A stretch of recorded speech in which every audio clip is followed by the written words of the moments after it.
उत्तर प्रदेश के कन्नौज में एक और इत्र कारोबारी पुष्पराज जैन पंपी के ठिकानों पर आयकर विभाग की छापेमारी।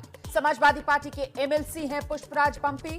पुष्पराज ने ही समाजवादी इत्र लॉन्च किया था।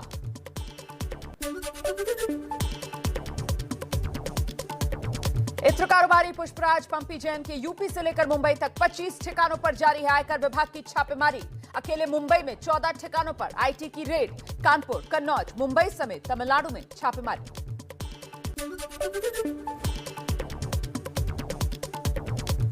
उत्तर प्रदेश में जारी आयकर विभाग की छापेमारी। कन्नौज में इत्र के एक बड़े कारोबारी मोहम्मद याकूब उर्फ मलिक मियां के घर आयकर विभाग का छापा। तलाशी जारी है।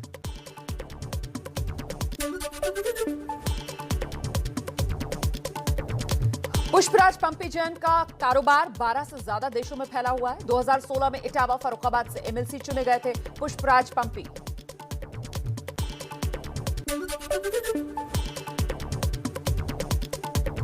उत्तर प्रदेश में छापेमारी पर राजनीति जारी। यूपी के बीजेपी प्रवक्ता राकेश त्रिपाठी और एसपी प्रवक्ता अनुराग भदौरिया के बीच वार पलटवार। समाजवादी पार्टी के परफ्यूम की दुर्गंध अब चारों तरफ बिखर रही है। भारतीय जनता पार्टी ये भीड़ देख के घबरा गई है, परेशान हो गई है।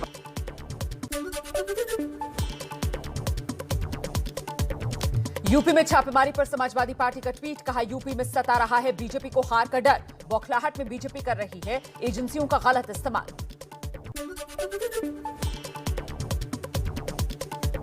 छापेमारी पर यूपी बीजेपी के पूर्व अध्यक्ष लक्ष्मीकांत वाजपेयी का हमला। कहा, छापेमारी से समाजवादी पार्टी बौखला रही है।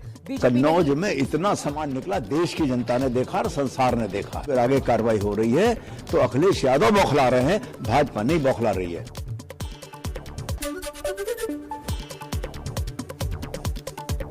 कानपुर कैशकांड में नया खुलासा। नोटबंदी के डर से 2000 की जगह 500 रुपए के नोट जमा करता था पीयूष जैन।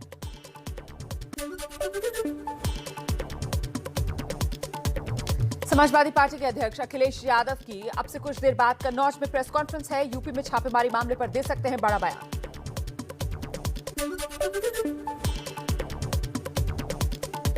200 करोड़ के खुलासे में नया ट्विस्ट आया। सोशल मीडिया पर चल रही है 52 करोड़ टैक्स काटकर पीयूष जैन के छूट जाने की खबर। जीएसटी इंटेलिजेंस ने इस खबर को गलत बताया।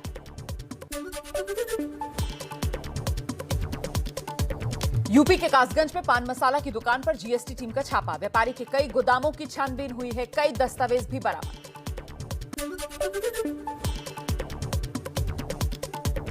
कोरोना के बढ़ते खतरे के बीच लखनऊ में सीएम योगी आदित्यनाथ ने किया कोविड केयर सेंटर और ऑक्सीजन प्लांट का निरीक्षण।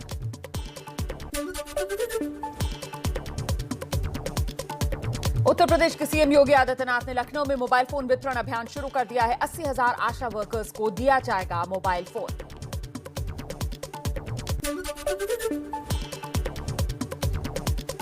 दिल्ली के मुख्यमंत्री अरविंद केजरीवाल के पंजाब दौरे का दूसरा दिन। सुबह 11:30 बजे पटियाला में निकालेंगे शांति मार्च।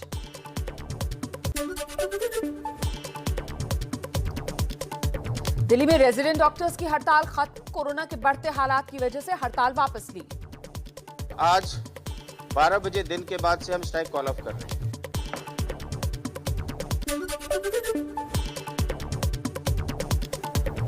छत्तीसगढ़ में कालीचरण के विरोध में सड़कों पर उतरेगी कांग्रेस। कांग्रेस के कार्यकर्ताओं का मौन प्रदर्शन।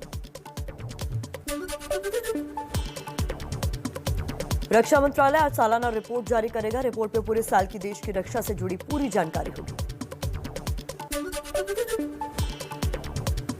टेक्सटाइल और फुटवेयर पर जीएसटी बढ़ाने का देश भर में विरोध। आज जीएसटी काउंसिल की बैठक में हो सकता है बढ़ी हुई दरें वापस लेने का फैसला।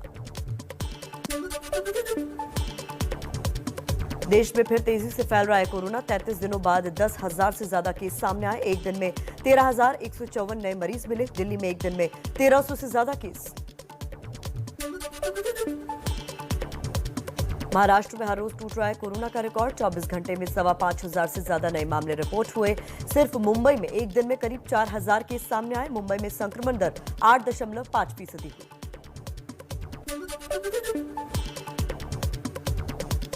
केंद्र सरकार ने ओमिक्रॉन और कोरोना को लेकर 8 राज्यों को चिट्ठी भेजी। बढ़ते केस को लेकर चिंता व्यक्त की। दिल्ली, महाराष्ट्र, गुजरात, बंगाल, झारखंड, कर्नाटक, हरियाणा और तमिलनाडु में समय से दोगुना हो रहे मरीज।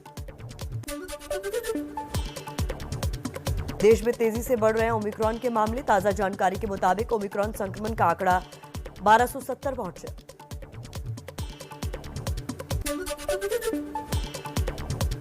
केंद्र शासित प्रदेश समेत 23 राज्यों में फैल चुका है कोरोना का नया वेरिएंट ओमिक्रॉन। सबसे ज्यादा महाराष्ट्र में 450 केस, दिल्ली में 320 और केरल में 109 ओमिक्रॉन के मरीज। कोरोना के बढ़ते मामलों के बीच मुंबई में बीएमसी ने तैयारियां तेज की। बड़े हॉल, स्कूल, कॉलेज के कमरों को क्वारंटीन और कोविड सेंटरों में तब्दील किया जा रहा है।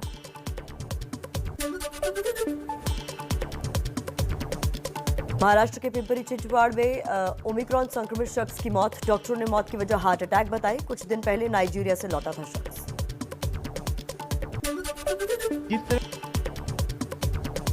कोरोना के बढ़ते मामलों को लेकर बीएमसी टास्क फोर्स की बैठक, मौजूदा स्थिति पर चर्चा। हालांकि नए प्रतिबंध लगाने पर कोई फैसला नहीं। पॉजिटिव केस में 95% बिल्डिंग और 5% झुग्गी झोपड़ियों से।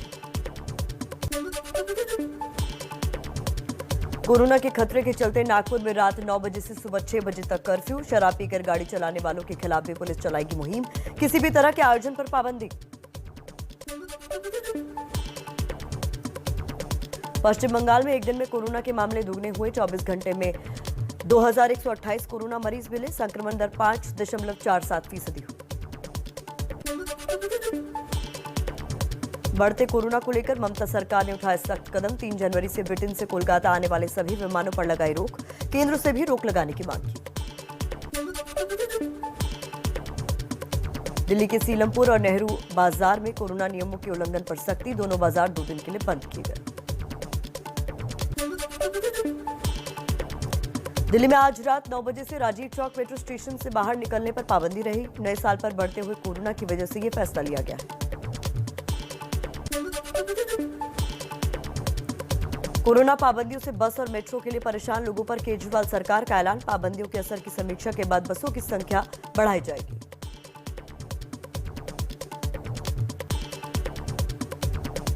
स्टेज 1 लागू कर दिया गया है। देश के अंदर सिर्फ दिल्ली है जिसने सारे मेजर्स लिए हैं। देखो, स्कूल बंद हैं, कॉलेज बंद हैं, जिम बंद हैं, स्पा बंद हैं। आईसीएमआर के डीजी बलराम भार्गव का बड़ा बयान। संक्रमण से ठीक होने के 9 महीने तक इम्यूनिटी रहती है। कई देशों की स्टडी में भी ये सामने आया है। प्रिकॉशन डोज में कौन सी वैक्सीन लगेगी, इस पर जल्द फैसला लिया जाएगा।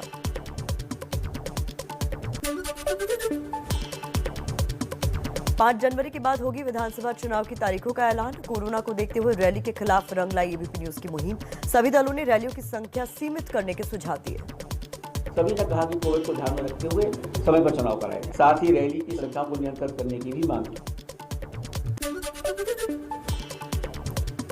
पीएम मोदी का मिशन उत्तराखंड। हल्द्वानी में 17,500 करोड़ की परियोजनाओं का किया शिलान्यास और उद्घाटन। रैली के बाद जनता के बीच पहुंचे प्रधानमंत्री। ये प्रोजेक्ट इतने दशक से अधूरा है। पहले जो सरकार में रहे हैं, ये उनका परमानेंट ट्रेडमार्क रहा। अलीगढ़ की रैली में समाजवादी पार्टी पर गृह मंत्री अमित शाह ने किया वार। सीएम योगी की तारीफ की। बोले, यूपी में अब कोई बाहुबली नहीं, बजरंगबली दिखाई पड़ते हैं।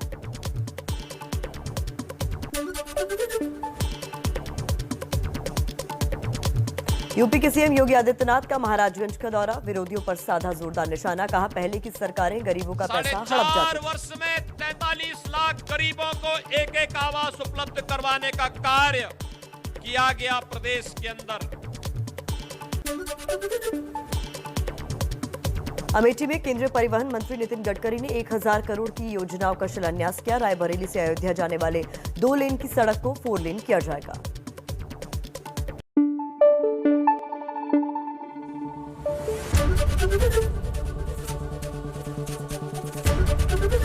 एबीपी न्यूज आपको रखे आगे।